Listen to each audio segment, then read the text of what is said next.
it's Stream from where the yochel's grown. As you can see, I'm standing out here in my backyard, and that's because we are out in the gardens today releasing these predatory mites to further continue to eliminate and get rid of the spider mite infestation that we have going on here at our house and in our gardens. So if you all are new here, welcome, and if you are returning, I am so glad to see you again.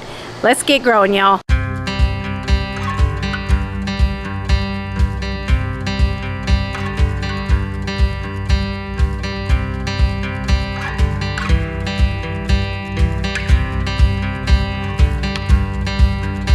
Okay, y'all, so for those of you who are new, who may not have seen the garden pest video, I will link it down in the description for you so you can see what this video is about, this updating video.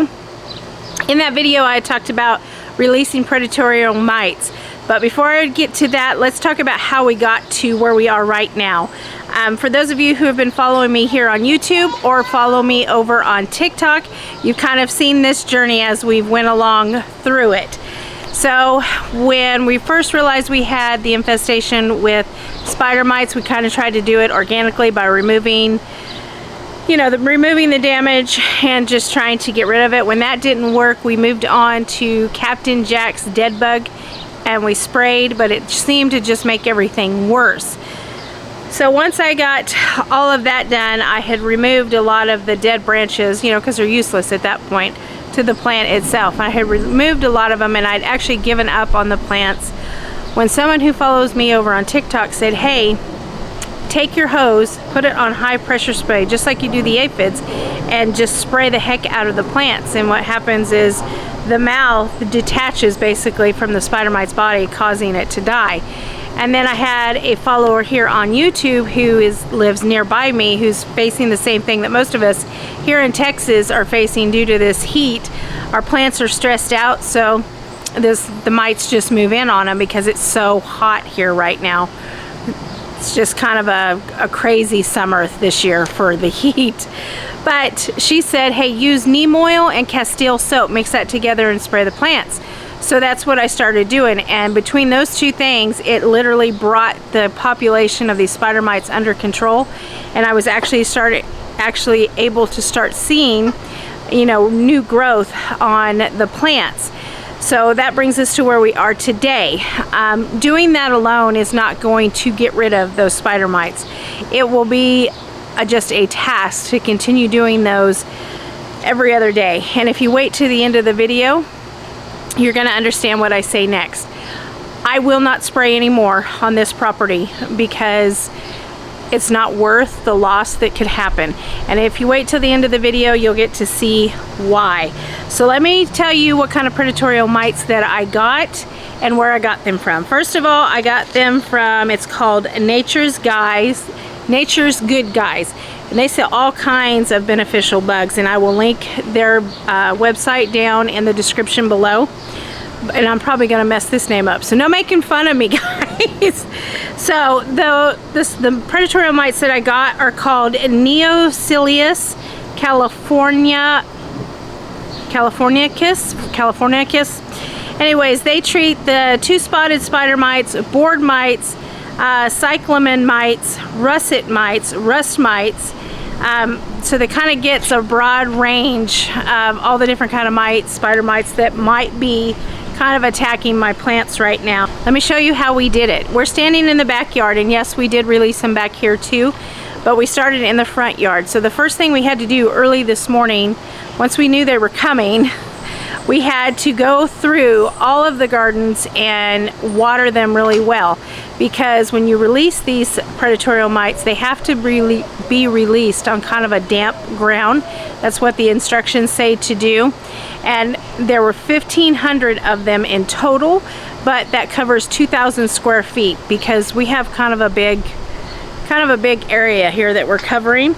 So we just took the bottles and went to each raised bed and some of the pots too, so it kind of just spread it out evenly around the yard, and we sprinkled it in the raised bed. Okay, so we went to each bed and we put a little bit in each bed, spreading it all out so we get enough in different areas with the hopes that, you know, they're going to go after the spider mites, eat them, kill them, and then hopefully, got our fingers crossed, eradicate them from the yard.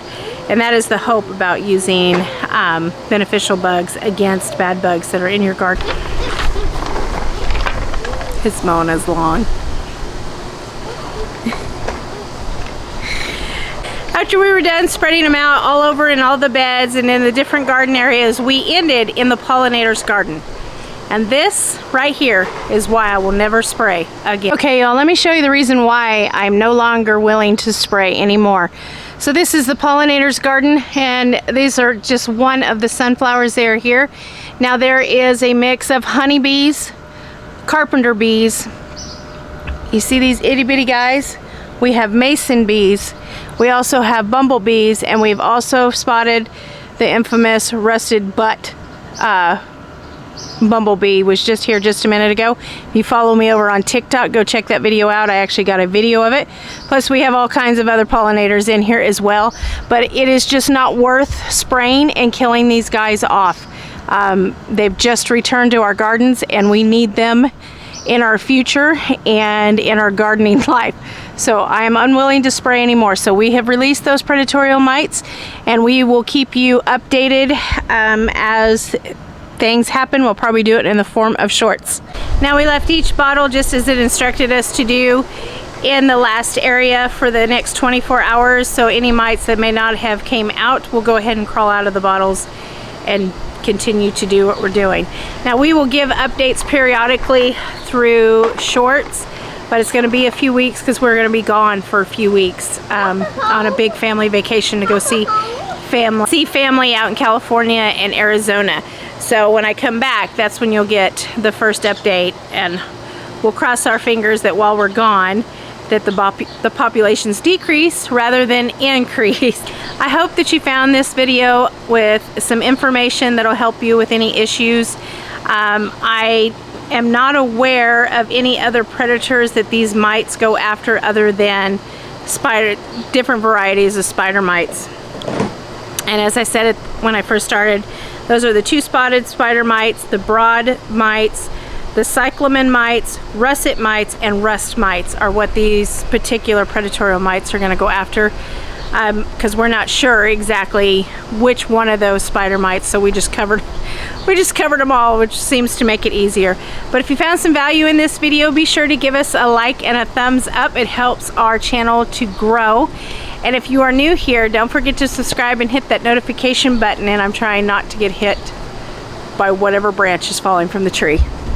Ooh, that was exciting. Like I said, if you're new here, don't forget to subscribe and hit that notification button, because new videos are posted often, and I would hate for you to miss anything. So until I see you in the next video, you all take care of yourselves, you keep your heads up, and more importantly, you keep growing.